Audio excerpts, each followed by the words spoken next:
Alright, so this is the Fujifilm GFX 100 RF. It is a rangefinder style, fixed lens, medium format camera, and that makes it the only fixed lens medium format digital camera to exist. It's 102 megapixels, using the same sensor as the GFX 100 II, and it's honestly not that much bigger than the Fujifilm X100 that it borrows a lot of the design elements from. In a lot of ways, it kind of just is a medium format X100 I mean, it's got a fixed lens, it's got that combined shutter speed and ISO dial, it's got a built-in ND filter.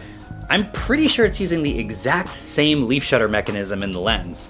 But this camera is unique in one very special way. Let me explain. Okay, so when you shoot film, there's a few different film formats that you can choose from, right? There's 35mm or full frame, there's 120 film, which is the most popular style for medium format, and then there's the really big stuff like 4x5 and 8x10 sheet film that you shoot on a view camera. Now, roll film types like 35mm and 120 film are standardized in the vertical dimension. That means they've got a set height, but no particular maximum width that you can expose to, right? Technically, as long as you can produce a big enough image circle, you can expose on a shorter or longer piece of that film. So like, for example, on a standard 35mm camera like the Nikon FM2 Titanium, you're exposing light onto a 36x24mm piece of film. That's about a 3:2 aspect ratio, and probably the most common aspect ratio that you're gonna find on most cameras. But you can do other aspect ratios on 35mm. Like, for example, the recently released Pentax 17 camera is a half-frame camera. And that means it uses the 35mm format, but only opens the film gate half as wide. So you get about a 1.4:2 aspect ratio with this camera. And instead of just getting 36 shots, you get 72. Alternatively, the Fujifilm TX1, also known as the Hasselblad X-Pan, also uses 35mm film. But on this camera, the film curtain opens twice as wide, so you get about a 5.4:2 aspect ratio. Now on medium format film, also called 120 film, you've got even more common formats. And that's because just like on 35mm film, as long as you can project an image circle wide enough with enough intensity, you can go pretty much as wide as you want. So on just 120 film, you've got 6:4:5, 6:6, 6:7, 6:8, 6:9, 6:12, 6:17, and yes, even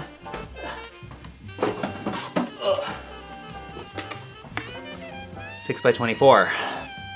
We love it. And back in the day, Fujifilm and all these other brands made basically whatever format camera you'd want, right? Just Fujifilm alone made the GA645, they made the Fujica 6, the GF670, the GX680, and the G617, which all used 120 film, but just shot wider and wider depending on your taste. And having all these different aspect ratios available is one of the things that makes film photography so fun. Like, different scenarios call for different aspect ratios, right? Like a landscape calls for 6:17, and a portrait might call for 6:4:5. The bigger the piece of film you project onto, the more effective resolution you can get out of that film.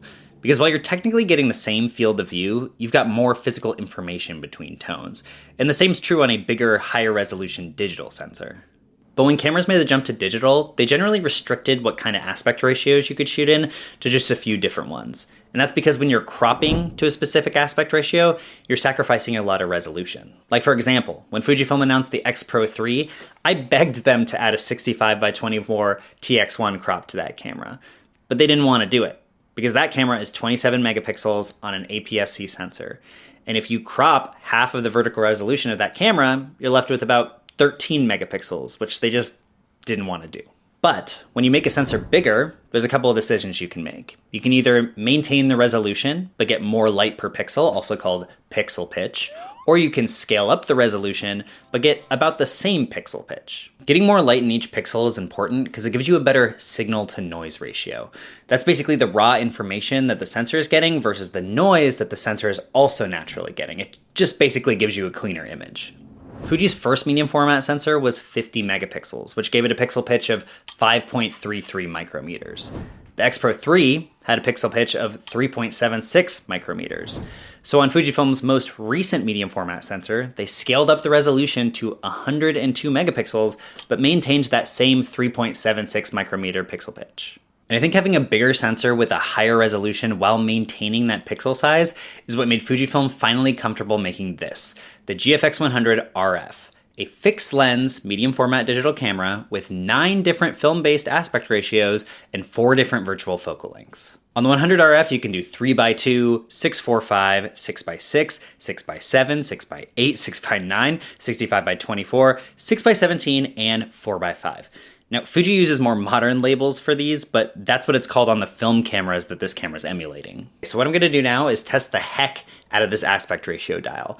I'm gonna take this camera and a couple of film cameras that shoot weird, wonky aspect ratios with me all the way to Utah, shoot both of them, walk around with them for a few days, and see how they work out. So let's check it out.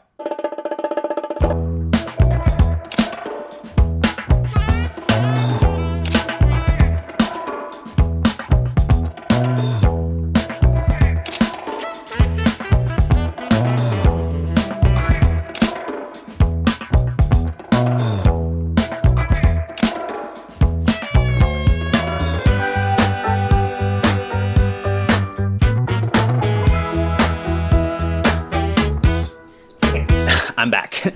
And after using this camera for a few weeks, I've got a lot of thoughts. Okay, so first things first, the aspect ratio dial on this camera is freaking awesome. Part of the reason people like Fujifilm cameras already is because they can dial in the color they want before they take the shot. And I would argue that dialing in your aspect ratio as you're composing your shot is even more valuable. Also, this isn't just on the JPEGs. You can bring the RAWs into Lightroom and they'll actually be pre-cropped, but then you can zoom back out if you want the full image. Now, obviously, these are also things you can do in post, right? You can change your color in post, you can change your aspect ratio in post. This camera's not gonna magically give you a bunch of new capabilities that you can't do in your editing program. But I would argue that being able to compose the photo pretty much exactly how you want in camera is a really nice capability. And I just really like dials. But having all that resolution is actually useful for another reason. Because this sensor is 102 megapixels, you can just crop into the center of the sensor and basically emulate different focal lengths. Fuji gives you 35mm, 45mm, 63mm, and 80mm, which in full frame terms is like a 28mm, a 35mm, a 50mm, and a 63mm. A lot of the times I'd see a scene where I knew there was something there, but I didn't love how it looked straight out of camera, so I'd try a few different aspect ratios, a few different virtual focal lengths, and eventually I'd find something that I really liked. This feels really counterintuitive for a fixed lens camera where you're used to just having one option, but it was really nice. Now that said, 63mm is not the longest focal length, and even the Leica Q3 has a 90mm option, so I really wish Fuji would make like a telephoto lens adapter or something for this camera. Now there's 2 main negatives that I've got to talk about with this camera. It has a minimum aperture of f4, and there's no optical image stabilization.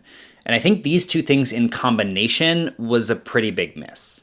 Most of the medium format look that a lot of people will talk about with these cameras actually comes from a faster lens on a bigger sensor, not just the sensor size itself. So even though this camera is really versatile in a lot of ways, it's not that great for like everyday portraits, for example. It just doesn't have that much bokeh. And when you combine those 2 things, you're definitely gonna have to bring a tripod if you plan on shooting in pretty low light conditions, or if you wanna shoot at relatively low shutter speeds. Now, if you're shooting in low light, you could just jack up the ISO by a ton, and honestly, the images still look pretty good when you do that. I would just prefer not to have to do that, you know? Now, as someone who shoots mostly landscapes and mostly on film, I'm already pretty used to these limitations, but for a camera that's otherwise so versatile, it just kinda seems like a miss. What's kind of wild to me is how small the actual lens on this camera is. I mean, if you compare it to the Leica Q3, a full frame camera, it's like a third of that size. But if you want to use the lens hood, you got to attach the filter ring adapter, and that pretty much triples the size of the lens. And if you're going to do that, why not just make a faster lens? Okay, so just to give you a sense of what this thing can do, I'm going to show you a bunch of photos taken on the GFX 100RF next to the film cameras that they were actually emulating, so you can just get a sense of what photos kind of look like with this thing.